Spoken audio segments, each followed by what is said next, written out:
உலகமெங்கும் பரவி கிடக்கின்ற என் தமிழ் சொந்தங்களே, அனைவருக்கும் வணக்கம். இன்றைய நட்சத்திர தேடலில் கள்ளப்பாட் நடராஜனை பற்றி பார்ப்போம். வாருங்கள், நிகழ்ச்சிகள் போவோம். நடிக்கும் போது இறந்தார் கள்ளப்பாட் நடராஜன். சிவாஜி கணேசன் அறிமுகமான பராசக்தி படத்தில் அறிமுகமானவர் தான் கள்ளப்பாட் நடராஜன். சில படங்களில் கதாநாயகனாகவும் படங்களில் குணச்சித்திர படங்களிலும் நடித்தவர். தொலைக்காட்சிக்காக நடித்த போது மரணமடைந்தார். கள்ளப்பாட் நடராஜனின் சொந்த ஊர் தஞ்சாவூர். தந்தை பெயர் ராமலிங்கம். கள்ளப்பாட் நடிப்பில் புகழ்பெற்ற தாயார் பெயர் பரிமளத்தம்மாள். இவரும் நாடக நடிகை. பெற்றோர் நாடக உலகில் இருந்ததால் நடராஜனும் 10வது வயதிலே நாடக நடிகரானார். ராஜமாணிக்கம் நாடக குழுவில் 12 ஆண்டு காலம் பணிபுரிந்தார். வள்ளி திருமணம், ராமாயணம் முதலான படங்களில் நடித்திருக்கிறார். ராமாயணத்தில் பரதன் வேடத்தில் நடித்து புகழ்பெற்றவர் கள்ளப்பாட் நடராஜன். நாடகத்தில் பெண் வேடம், கதாநாயகன், வில்லன் என்று பலதரப்பட்ட வழியில் நடித்திருக்கிறார். சதாரம் படத்தில் நாடகத்தில் திருடன் வேடத்தில் அபாரமாக நடித்து இவர் தந்தை கள்ளப்பாட் ராமலிங்கம் ஆனார். அதேபோல் கள்ளப்பாட் வேடத்தில் நடராஜனும் பிரமாக நடித்து கள்ளப்பாட் நடராஜன் என்று பெயர் பெற்றார். நடராஜனுக்கு நல்ல குரல் வளம் உண்டு.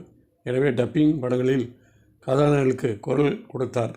என்.டி. ராமராவ் திரைப்படங்களில் நடித்த போது அவருடைய தெலுங்கு படங்கள் தமிழில் டப் செய்யப்பட்ட போதும் அவருக்கு குரல் கொடுத்தவர் கள்ளப்பாட் நடராஜன். டப்பிங் கலைஞராக இருந்த நடராஜன் பராசக்தி படத்தில் மூலம் திரையுலகில் நுழைந்தார்.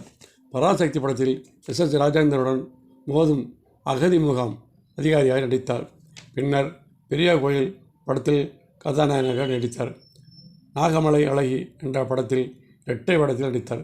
இப்படத்தில் எம்.ஆர். ராதா வில்லனாக நடித்தார். பிறகு வில்லன் குணச்சித்திர வேடங்களில் என்று பல படங்கள் நடித்தார் கள்ளப்பாட் நடராஜன். காட்டுமல்லி, சபாஸ் மீனா, கூண்டுக்கிளி, சக்கரவர்த்தி திருமகள், மதுரை வீரன், ராஜாராணி, கண்காட்சி, தில்லானா மோகனாம்பாள், ஒளிவிளக்கு, ரிக்ஷாக்காரன், தேவர் மகன் ஆகிய படங்களில் நடித்திருக்கிறார். ஏ.பி. நாகராஜன் டைரக்ட் செய்த நவராத்திரி படத்தில் சிவனேஸ்வரனும் சாவித்திரியும் தெருக்கூத்து நடத்தும் காட்சிகளில் ஒன்று வரும். அந்த காட்சியை அமைத்து கொடுத்தவர் நடராஜன் தான். தற்கால நட்சத்திரங்களுக்கும் நடராஜன் நடித்துள்ளார். அஜித் நடித்த அமராவதி, விஜயகாந்த் நடித்த பெரிய மருது, தமிழச்சி ஆகிய படங்களில் நடித்திருக்கிறார். கே. கோபாலகிருஷ்ணன் ரகுவம்சம் உள்பட 20க்கும் மேற்பட்ட தொலைக்காட்சி நடிகைகள் நடித்திருக்கிறார். தமிழக அரசின் கலைமாமணி விருது பெற்றார் 1990. தென்னிந்திய நடிகர் சங்க 1991 கலைச்செல்வன் என்ற விருதை வழங்கியது. 1996ஆம் ஆண்டு மார்ச் 27ஆம் தொலைக்காட்சி பேட்டி அளித்து கொண்டிருந்தார். கேமரா ஓடிக்கொண்டிருந்த போது தன் அனுபவங்களை ஒழிக்க கொண்டிருந்த கள்ளப்பாட் நடராஜன் பல்வேறு நடிகைகளை அடித்து காட்சி கொண்டிருந்தார். திடீரென்று மயங்கி விழுந்தார்.